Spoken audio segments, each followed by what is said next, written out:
தஞ்சாவூர் மோர் மிளகா கிடைக்கல அப்படின்னா இந்த மாதிரி நீளமான மிளகால கூட நம்ம மோர் மிளகா செய்யலாம்.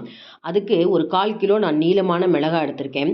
இதை வெறுமனே நம்ம மோர் உப்பு போட்டு நம்ம வத்தலாக போடாமல் இதுக்கு ஒரு மசாலா மாதிரி அரைச்சி அந்த பச்சை மிளகாவோட ஸ்டஃப் பண்ணணும். 1 டேபிள் ஸ்பூன் நான் ஓமம் எடுத்துட்டுருக்கேன். 2 டீஸ்பூன் மல்லி, 1/2 டீஸ்பூன் ஜீரகம், 1/2 டீஸ்பூன் வெந்தயம். இந்த வெந்தயம் சேர்க்கறதுனால ஒரு பசத்தன்மையோட மிளகாக்குள்ளே நம்ம இந்த மசாலா ஸ்டஃப் பண்ணுறப்ப காஞ்சி போனப்புறமும் உதிர்ந்து போகாமல் இருக்கும். இது எல்லாத்தையும் மிக்ஸி ஜாரில் சேர்த்துட்டு ஓரளவு நைஸாக நம்ம பொடி பண்ணிட்டு வந்துடலாம். இந்த மாதிரி அரைச்ச பொடியில் ஒரே ஒரு டீஸ்பூன் தனியாக அந்த பொடியை எடுத்து வச்சுக்கணும்.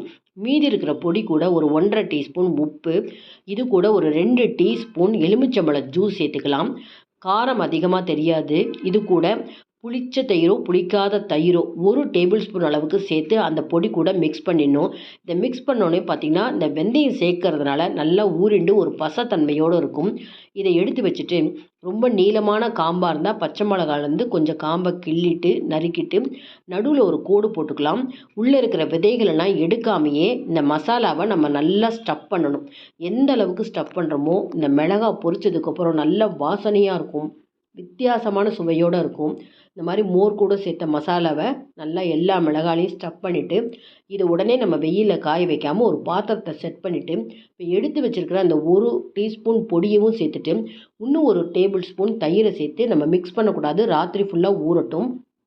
மறுநாள் காத்தால நல்லா பெசரிட்டு இதை ஒரு தாம்பாளத்தில் பிளாஸ்டிக் ஷீட் போட்டு ஒன்று போல் ஒரே மாதிரி சன்லைட் படுற மாதிரி அடுக்கி வச்சிடணும். இந்த அடுக்கி வச்சதுக்கப்புறம் கீழே பார்த்தீங்கன்னா இன்னும் கொஞ்சம் தயிர் பாக்கி இருக்கும். அதை அப்படியே நம்ம எடுத்து வச்சுக்கலாம். தயிரும் இந்த மசாலாவும் சேர்ந்தது ஒரு நாள் வெயிலில் வச்சப்புறம் திரும்பவும் அந்த தயிரும் மசாலா கூட இந்த காஞ்ச மிளகாயை நல்லா பெசரிட்டோம்னா மறுநாள் பார்த்திங்கன்னா கொஞ்சம் கூட அந்த மசாலா பாக்கி இருக்காது. திரும்பவும் இதே மாதிரி வெயிலில் காய வைக்கணும். இது மாதிரி 4 நாள் காய வச்சா அந்த உள்ளுக்குள்ளே மசாலாவோட ரொம்ப நல்லாயிருக்கும். இந்த மோர் மிளகா சூடான எண்ணெயில் நல்ல நிறம் மாற வரைக்கும் பொரித்து எடுத்துக்கணும். இந்த மிளகாயை சாதத்துக்கு சைட் டிஷ்ஷாக வச்சு சாப்பிட்லாம். கொஞ்சம் சூடாக இருக்கிறப்பே ஒரு 10 மிளகாய் நான் அந்த மாதிரி பொடிச்சு வச்சுப்பேன். எதுக்காகன்னு பார்த்தீங்கன்னா மோர்கழி, புளி அவல் உப்புமா அதுக்கெல்லாம் மிளகாத்தூளுக்கெல்லாம் பதிலாக இந்த மாதிரி மோர் மிளகாயை அப்படி தூவி விட்டுட்டோம்னா காரத்துக்கு ரொம்ப நல்லா வாசனையாக இருக்கும்.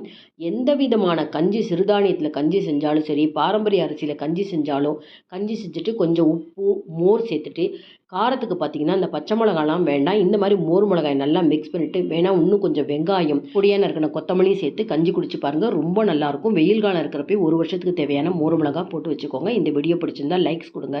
மறக்காமல் சேனலுக்கு சப்ஸ்கிரைப் பண்ணுங்கள்.